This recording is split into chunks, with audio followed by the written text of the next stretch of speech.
guys, welcome back to my YouTube channel. So if you're new here, my name is Wamboi. Welcome to the front seat of our life. And if you're a returning subscriber, you are very much appreciated. Yeah. So anyway, today I will talk to you about parenthood, or more like motherhood in Germany. Yeah. So I will speak. Okay, I have experience as a parent who got a child here, and I have experience as a parent who has a child who is getting into not the school system, the basic level of education. Yeah, level, yes. So anyway, let me start on the motherhood aspect. Yeah, when you are in Germany and I will be very quick. When you're in Germany and you get pregnant, the first thing you have to do is find a women's doctor. They are called Frauenarzt. So you have to have a women's doctor. That is the doctor you go to. That is the doctor who handles your pregnancy. And you should know that in Germany, everything is by appointment. So, like, let me straighten my camera. Like in my case, I was new here. So you have to call all the doctors around you and ask, do you have an open slot I can take? So you know if they are taking new patients. Simnelewa, if they are taking new patients. Alafu, if you find the doctor now, you get an appointment, yeah? So, like in my case, I got an appointment after 12 weeks, and now they start doing your blood work. They give you a mother's book. It's just like in Kenya, yeah? It's just like basically in Africa, they start following up and everything, but that is the doctor who deals with you until the end. And then in the end, you will choose if you want to give birth in a fertility clinic you give birth in a bathtub and stuff like that, or you go to hospital where you have the same things. Yeah, you have in your room, you have a bathtub. You can try everything you wanted to do in a fertility clinic, where in my case, I chose the hospital. It was my first pregnancy. I really did not want to take chances, and I still would not take chances, because if something goes wrong and you're in the fertility clinic, they still have to rush you to hospital. Yeah, so I felt more comfortable if I was in a hospital than in a fertility clinic, but it's your choice as a parent. Yes. So you have your child, yeah? You have the option, you are recommended to get a hebami, that is a midwife. So the job of the midwife, Fiona, you're misbehaving.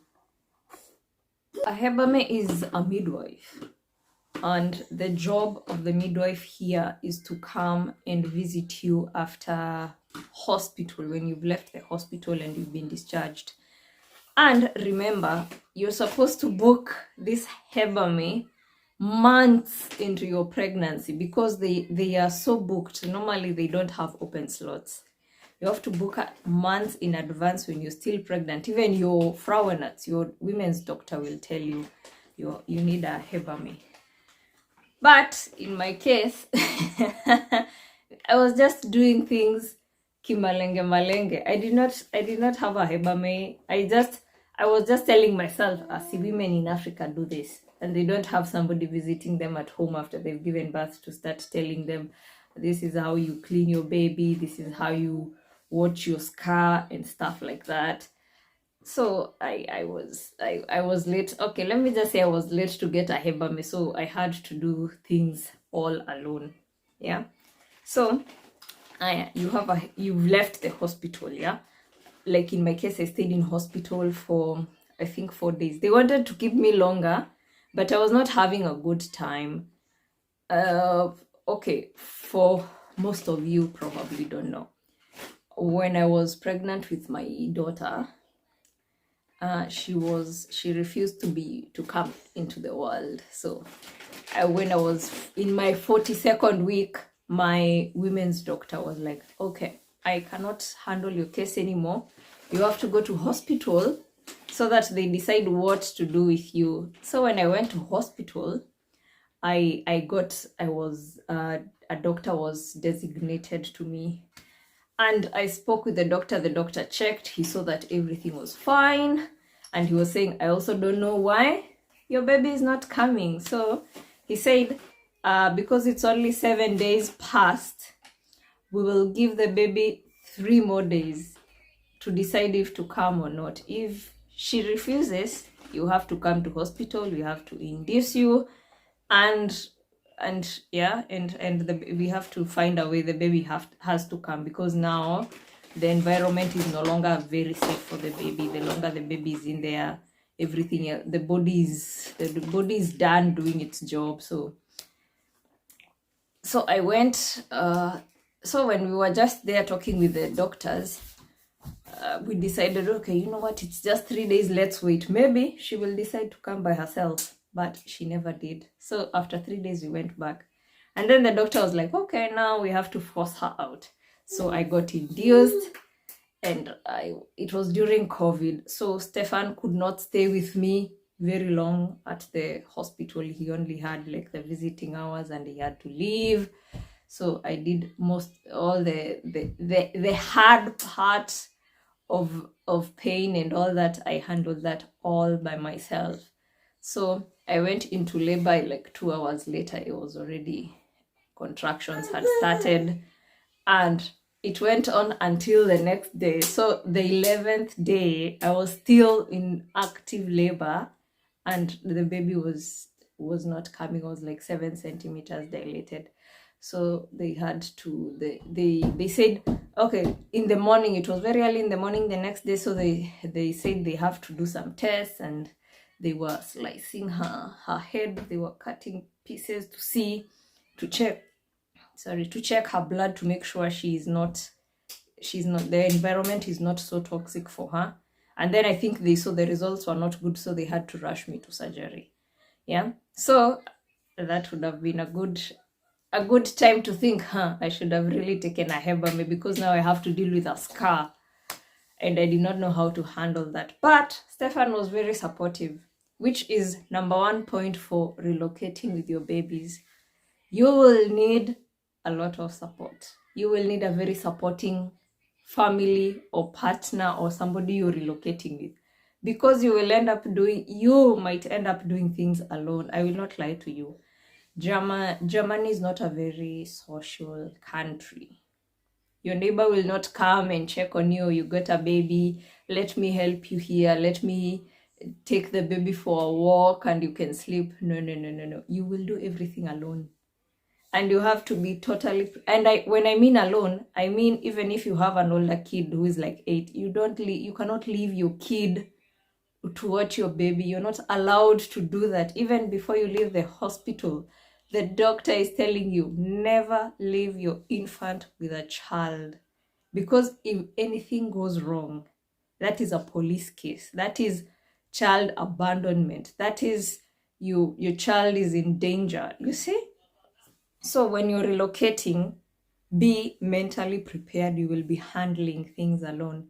And let me tell you, like in my case with Stefan, and that is why I'm so grateful for him, we handled, only the 2 of us, we handled everything. Only the 2 of us. There was no outside help, somebody coming and saying, let me help you here. Hakuna.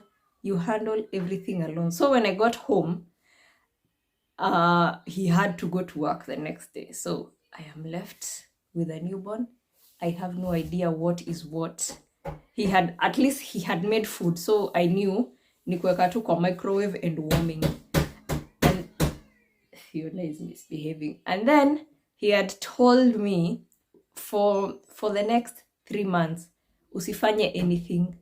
Do not touch the house. Do not touch the dishes. Your job is eating. Your job is eating and looking at the baby. and showering and just do your thing. Don't touch anything in the house. Your laundry, all your dirty clothes, just put them on the floor. I will come and pick them up. And let me tell you guys, for 4 months after I got Fiona, I did not do anything in the house. Alikuwa anatoka job, he comes and he does everything from cleaning to wiping the house to everything. He was doing everything for 4 whole months. And that is why I'm saying that support is so important, because if I was alone, it would have been so difficult for me with the scar and everything to start moving around and making sure it's clean and everything. But my friend had a hebame, and she told me the hebame was also very insistent on that. When the first times before she would come, yeah, because she starts coming immediately you get your baby. First days, yeah, there is that thing of, oh, kuna mgeni anakuja, so they were cleaning up, and then the hebame was coming, and then she was saying, no, you guys are not you're not resting. The day I come to your house and it's a mess, I know, oh, you are resting, you are following my instructions. But when I come and I find the house is clean, the dishes are clean, I know, no, you're not following instructions. The mother should rest, yeah? So that is, you see, the hebame is just telling you, don't start stressing yourself. Your job is to take care of the baby and to take care of yourself until you recover, yeah? So after that, it is just when you're still pregnant, you're supposed to find a kinderarzt. A kinderarzt is a children's doctor, a pediatrician. You're supposed to find. That is where it's the same case when you're relocating. When you're coming with your babies here, you must find a children's doctor, a pediatrician, to check on your child. A child is supposed to have that. So when you're relocating, I see all the people, especially I know a lot of my viewers are from Wanderlust. They're always saying, I want to relocate with my kids and all this. These are things you should put into account. Where you're moving, find a children's doctor. It's very important, because if your child has an injury, the first person if it's not a serious injury, obviously a serious one, you will have to call emergency. But if they have an injury or they feel sick, you take them to the child's doctor, yeah? So if you're pregnant and you're here, you have to find a child's doctor before your child is born, because 2 weeks after delivery, you have an appointment with your child's doctor to go and check on how the child is progressing. You see, that is why it's important. So even when you're relocating, once you know where you will be staying, the first one of the main things is finding a child's doctor. And finding a child's doctor is calling the doctors around and finding a slot for your child or children. It's very important, yeah? Plus, for vaccinations and everything, a child doctor is necessary, in capital, yeah? So we found a children's doctor. We went, and everything has been, they just do the normal things. The first couple of months, they were screening her body to make sure her liver is fine, this and this is okay, this is developing fine, yeah. But as she has grown older, it's not been so complicated. It's just quick in and out, checking weight, checking that the baby is fine, the baby does not have any injuries and stuff like that, yeah. So now I go now to as the child grows older, which will also come in and be more relevant to people who are relocating with kids. And in this case, I will advise you mostly for kids 1 to 3 years old. Yeah, if you're relocating with that child goes to daycare, not kindergarten first. They go to daycare, kinderkrippe. Yeah. So in my case, ours is starting next week. Yeah. And in that you have to find a kindergarten for your child. And let me tell you, it is not easy. It's like finding university slots in Kenya. Oh my God. Higher. Where we were living before, because we moved here 2-3 months ago, yeah. Where we were living before, they sent us when the baby was 4 months. You register, the baby gets registered to your address and everything. So your rat house, your your town council knows the child has been born. Yeah. Okay. Let me digress a bit. Once they are born, in our case, they sent somebody to us. They sent us a congratulations.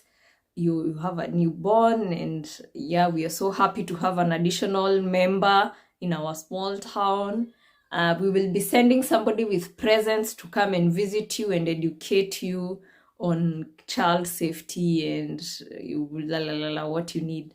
Yeah. So as we said, okay, yes, they can come. We made an appointment with them. The lady came. She was very nice, and I think she's in childcare. Yeah, she was advising us. When you have a child, you have to start protecting sockets. You have to make sure the baby sleeps in their own bed. Doctors insist on that so much. They have to sleep on their own bed. You taught about SIDS, SIDS.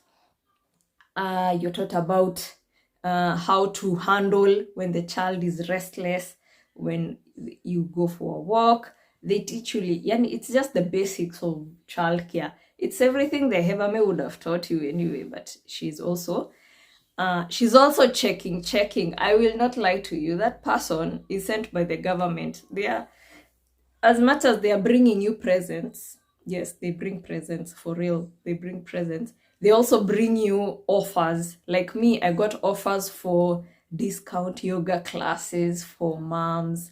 And then I got for mommies and baby classes for hanging out with other mommies in the area. I got offers for swimming, discounts for new moms in that area. I also got a lot of fun things, fun discounts on things. And I had I think I have that booklet downstairs, a whole booklet of all these offers and stuff that I can do, yeah, during that time. Alafu, you get emergency contacts, and then you're advised on the importance of making sure you go to all your appointments. You're told if you miss your appointment, this will happen. You're not supposed to miss a doctor's appointment, by the way. No. Kwanza, if you're a child, you should never do that. If you don't want trouble with the authorities here, never miss an appointment. Is of vaccination, those small appointments. Because when you get a child here, let me show you guys.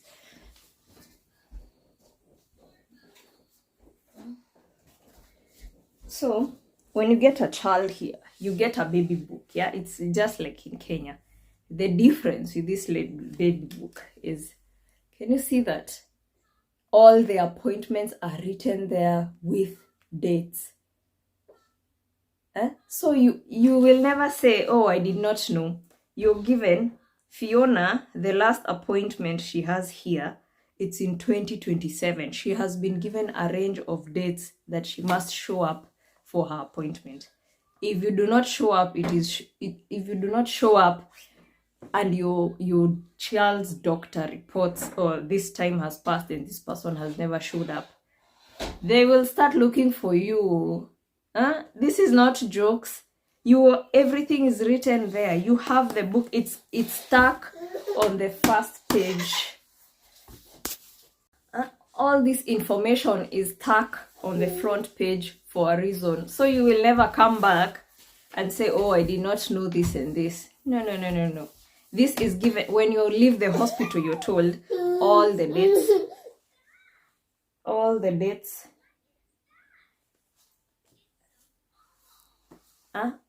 dates for your baby are there. You're supposed to call the doctor and say, I need an appointment. This and this is coming up. They give you the first one. From the second one, they will just set it up within the range. Yeah, you should not miss an appointment.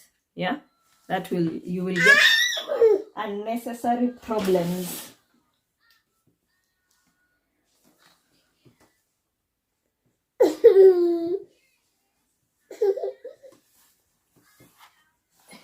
If you're relocating with your kids, yeah, you will be given now your dates depending on how old your child is. Yeah.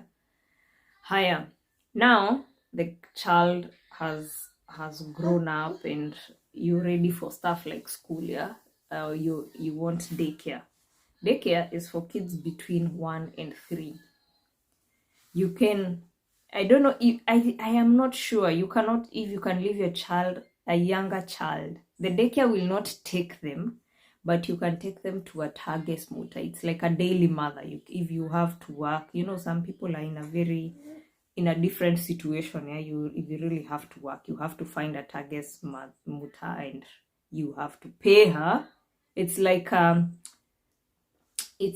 they are trained to take care of children. They are normally most of the time older women who take care of kids, and then they get paid. You take the child to their home and they look after your child, yeah, but you pay them.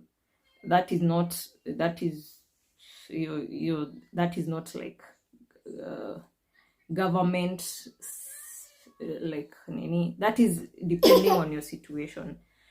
But wakifika 1, you can take them now to daycare. Like Fiona's case, we can take her to daycare, but you have to apply to get your child into a daycare, and it depends. Getting a slot depends on where you live. Kwanza, if you live in the big cities, it is more stressful because there are more kids there. You might not get a slot. If you live in the small villages, you will get a slot faster. Yeah, but it's not always guaranteed. You see, in where we were living before, the kindergarten wrote us when Fiona was like 4 months, and they were saying, yeah, we know you have a child in your care. Your child has been shortlisted for daycare intake for late 2023, after she's 1 year. Yeah. But at the moment we don't have slots, so that's why we are saying she has been shortlisted, because we don't have a slot in the current kindergarten, but there's a new kindergarten coming up. We will remember to include you among the first people. And that is like, she's like 4 months, and we are talking about waiting until she's 1. Yeah, so imagine in a big city how many shortlisted people there are. Higher. And remember, depending on where you live, you have to pay for daycare. So like where we were living, we were supposed to pay 400 euros a month just for daycare, peke yake. And remember, daycare is like 4 hours a day. Like the minimum requirement is 4 hours a day. It's just to give the mom a break. You can take them for longer, so you will pay more for the additional time. But it was 400 euros, which is not small money, by the way. 400 is a lot of money, considering you're packing food for your child, unafanya everything. 400 is just taking care of the child. But when we moved here, they said, okay, reply if you want your child to get into kindergarten at 1 year, or if you're going to wait for 3 years, you can tell us to remove her from the short list so other children can get the slot. So we messaged them and told them we are going to take it. We did not know we will be moving by then. Then we moved here. When we moved here, even before we moved, we had already emailed the kindergarten here and said, oh yeah, we need a slot. That time, and it was like 2 months before we moved, they said we don't have any open slots. Our daycare only takes 18 children. Imagine 18 children. This town, only 18 children can go into daycare at a time. So they said we don't have a slot, but because we are a small town and we don't have so many kids, we are sure somebody will opt to go out, so we can give you that slot. And then now we moved. When we moved, I think like 2 weeks later, they messaged us and, oh yes, a slot just opened up, you can take it. So moms who are relocating, always keep that in mind. Relocation does not mean you will get slots just like that. You have to apply for these things, and they are competitive. You had to stay home for maternity leave for a whole year. Imagine how many other moms were staying there. And then you get a daycare like ours where they're only taking less than 20 children. You see, alafu you are relocating. You cannot explain, you cannot tell them this is my situation. They will not feel sorry for you. They have a quorum. it called a quorum? Yeah, they have a quorum to deal with. They will not consider you. So you will have to find alternative childcare things. So childcare is so important. When things like relocating, you have to consider vitu kama hizo. So if you know where you're relocating to, unatafuta kindergarten as quick as possible. You email them and follow up and ask them, my child was shortlisted, do you have a slot? So you get that slot. If you're relocating and then maybe you coming to work and you have a young child between 1 and 3 years old, up to 5 years, because here school starts at 6 years. Our watoto wa kindergarten, you have to get that slot. You have to follow up. Hizo vitu, they are so stressful. Alafu, you have gotten the slot. You know the first thing you do? You have to now do the application. And then they will give you an appointment to show up to the kindergarten. Sasa, so that is not even to take you around, to just show up so they know who these people are. Sasa kama sisi, when we went, that's when we were given the application forms, and then we were explained to, because it's daycare and the babies are very young, you bring them with a cushion so they be sitting on the floor. You pack for them simple lunch, something you're sure they will eat. You bring family photos, so we make a big banner for them, and then we can teach them, this is mama, this is papa, this is grandpa, this is grandma. If they have pets, you have to take photos of them and they put them there. They teach them, this is our family pet, and then this is my uncle, or this is who. And then you have to take them with their favorite toys. And so they are playing with them. You take them with their favorite blanket. It's a whole thing. And then that is now the list you're given. And then you're called for a second appointment. So the second appointment now, yani, it's like, it is so weird for me, because normally in Kenya, there's no this stress. But here, you have to follow what is happening, yeah? You go for a second appointment. The second appointment is to be shown, this is the class they will be going to. This is where you have to come with outdoor clothes, and you have to bring them with indoor clothes, indoor shoes and outdoor shoes. This will be the cubby for your child. This is where you hang their outdoor jacket, their outside boots, their everything. When they come, you put their shoes here, then you change them into indoor shoes.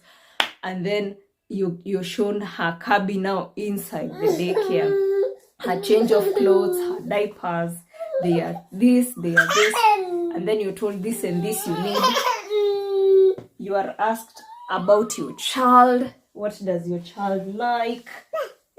Yeah, these are not for playing, mama. You can play with this one. You're shown, you're told, this is where your baby stuff will be going. You should bring a change of clothes for her, how many pairs of changing clothes, and then it's a whole thing. So, see, you have been shown everything. You've been shown this is what will be happening, and then you're told, that is where now you're informed. I hope the mama knows that when you bring children to daycare, you just don't bring them and leave them here screaming. You don't bring them and leave them here screaming. No, you stay with your child hapo for 2 good weeks.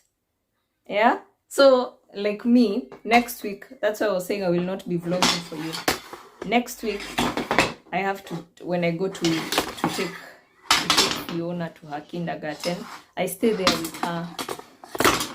Especially the first week, it's just, she gets used to the environment while seeing mama is there. You sit there, you watch her play, you watch her do this, you watch her do that, the whole week. Nenda daycare and I stay there with her, she plays, and when she looks, she sees, oh, my mama is here. And then the second week, it will be the same thing. But I will be asked to like, potea kidogo, 2 hours go, or 1 hour, 15 minutes go walk, so that we see how she is adjusting with only the other kids and looking around and seeing, oh, my mama is not here. Yeah, so expect that. Yeah, so now mamas who are relocating, you see, you cannot just say you're relocating and then you will just go straight to work. The daycare has its rules. So it's either you choose. If you're coming as a couple, you choose which parent is going with the baby there and who's staying with the baby. Yeah, so relocating parents, you have to make a lot of decisions that might really affect what you had in mind. Yeah.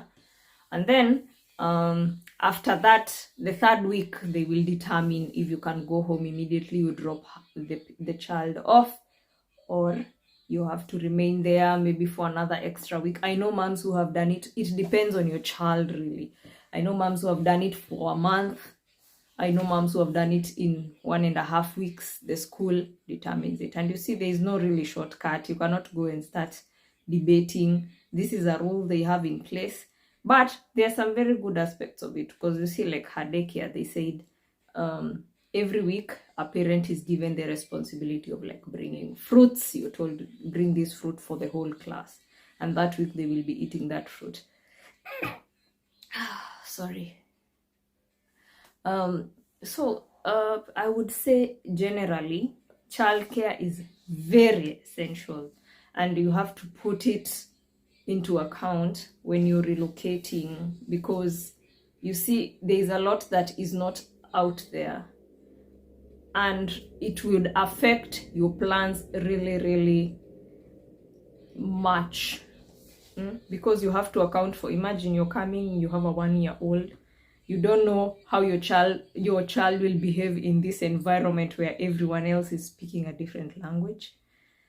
And then you have to stay there, and maybe you thought, nikikuja, I'll just drop my child off and go find work. No. You see, there's a lot to consider. So I see on Wanderlust all the time somebody asking, do I come with my kid? Do I leave my kid? What should I do? I will give you an example. I have a very good friend from South America. She just relocated here with older kids, like in high school. So she's been here, I think, 3 months. And she was telling me one of her kids could not get a slot in school because the slots were taken, with the war, the refugees are getting a bigger priority. So her kid is still at home. You see, she's getting dragged back because of something like that, and it's something she did not anticipate. So she was just telling me, I think I should have just left my child home to finish there if I knew I would come and deal with this situation where my child is at home now and we have to wait for her to get a slot, and slots are not coming, and the department is really saying there's really not much we can do for you, because we have to help the Ukrainians first, we have to help them integrate and all that. Yeah, there's so much to consider, and a lot of people, you cannot put that into account. You have to experience that, and there's no need to pull out your kids from school all of a sudden and then come home and you're stuck with them here. And remember, this is a country where you cannot leave your kids, your young kids, that you take care of the older ones and you go to work. Your neighbor will call the police on you and it will be a very big problem. Yeah, so something like that, always consider. You're relocating, you have to find child's doctor, kindergarten, and when you're taking your child even to daycare, you have to show vaccination. You should never forget that. You have to show their vaccination. So that book you get in Kenya and in Africa in general for all the vaccinations, carry that, because you show that to the child's doctor, and then you also show that to the daycare. They don't admit children without seeing that book. They have to know what every vaccination your child has. Yeah, so some of these things, always put them into account when you're relocating with your babies. Yeah, it might take a longer time than you anticipated, because here people don't really like the stress, basic stress, like how you go and leave your kid in daycare screaming up. Here they will even call you and tell you, no, come. And daycare Huku, they also tell you, if your child is sick, please tell us. Don't bring your child into daycare. You will make other kids sick. So you see, that is, if you are going to work, you have been inconvenienced. Sindio? And then they say, if there is like an outbreak of lice, you cannot, the kindergarten has to be disinfected and all that. You have to stay home with your child. Imagine you come alone you were doing everything alone, and then one day you just show up and the kindergarten is like, we are closed for the week, we have to spray down the whole place. You have to call your employer, and you see, there's a lot to put into account of, and nobody should lie to you. Childcare is not easy. You need to be very, very flexible, especially with young kids. Yeah. So to come out was those small things people don't tell you until you get here and you get stranded. And let me not lie to you, you have to handle these things alone, unless you have your partner who is a bit flexible, yeah, who can do 1 2 3 for you. If you are alone, it will be so difficult. So it's better sit down and organize yourself. If you have small kids, sit down and figure it out. Figure it out if you first relocate, and then get your babies later after you set up daycares and school stuff and made sure their vaccinations are in order and their accommodations, whatever, are in place. You have to be mentally prepared to handle that. Plus, you're doing everything alone. That child is relying on you alone. You don't have that community, you probably will not get it. Because like me, I don't have a tia village helping me. Those villages are only in Africa. Here, you do everything alone. That baby knows you 24 hours a day. It's mama only. You don't have somebody coming and saying, let me take your baby out for a walk and stuff like that. Yeah. So I would advise you, during relocation, consider these things. Consider that you will have to do a lot alone. You will have to be inconvenienced a lot, and you have to put all that into account. I hope I really helped you, or at least I gave you an idea of relocating with babies and some of the things to consider, especially when it comes to young children. Yeah. Alafu pia there is a lot of, because it's like the child has been so used to staying with you, and then you bring them here and they are interacting with 17 other children, and then they get flu. You find that the next day you cannot even go to work. Your child is totally sick. You have to call work. You have to call the kindergarten and tell them, my child cannot come in today. My child is not feeling well. So there's so much adjustment going on. I would recommend you sit down and evaluate your situation. If you must travel with your kid, when you're still in Kenya, organize everything. Childcare, organize with the doctor, because when they are sick, you have to take them in. Otherwise, if they get worse, and then you have to rush to emergency, you have to explain, oh, kulienda, and you don't want problems, because the moment your problems start, you will be put under the lens. Sindio? So I hope I gave you a bit of help of what to expect when relocating with small babies. So uko umejipanga, and usikuje huku ustuke uanza go into shock ati yo kulienda. No, I don't want you getting into shock. Sindio? Anyway, guys, thank you so much for hanging out with me. So as I had told you, you will not be getting another video from me for like 2 or 3 weeks, because I have to be at the daycare with Fiona. I'm waiting to see the kind of experience I'll be having watching her. It's not really any different from what I do at home, except there will be other kids around. But I will be there for 2 to 3 weeks, and then hopefully she will get used to being around other kids, and I can leave her there without screaming and causing drama or anything like that. Yeah. And then after that, I will be doing more blogs without the Cocomelon background most of the time. More vlogging without Cocomelon in the background. Plus, I will be doing a lot of maintenance for myself. Nimejiachilia kidogo. At least now I can go back to having something on my lips. Nilikuwa na homa kidogo. At least I can get my nails done. I can go into town and do a bit of shopping. I can do my job bila stress. I can go back to skincare and stuff like that. Yeah. So it was really nice hanging out with you guys. Thank you for choosing to hang out with me. Please, if you have not subscribed to my channel, please subscribe. I need more subscribers. Yes.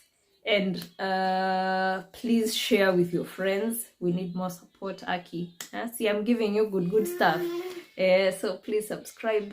Turn on the notification bell. somewhere, it's normally somewhere here down. Turn on the notification bell so you get to know when I drop a new video, and give me suggestions of what you would like me to tell you, yeah, especially if it was a childcare, because now you see, now I'm getting diving into it, nitakuwa na more experience, ndio. And then maybe next time I am thinking, when I go to a friend of mine who has a child in the kindergarten now, after daycare, after 3 years, mtoto anapelekwa sasa kindergarten, where they are bigger children, they do more stuff, yeah. Unajua daycare ni kwa wale bado wanajifunza kutembea, they cannot really do much, yeah. Kindergarten, I can do a vlog for you guys with her, so yeah, wapatie the experience from her end, because her child amekuwa hapo, na mimi I know about daycare. If I get more info, nitawa plug, si ndio? So thank you so much for hanging out with me. I will be seeing you in my next video. Bye bye.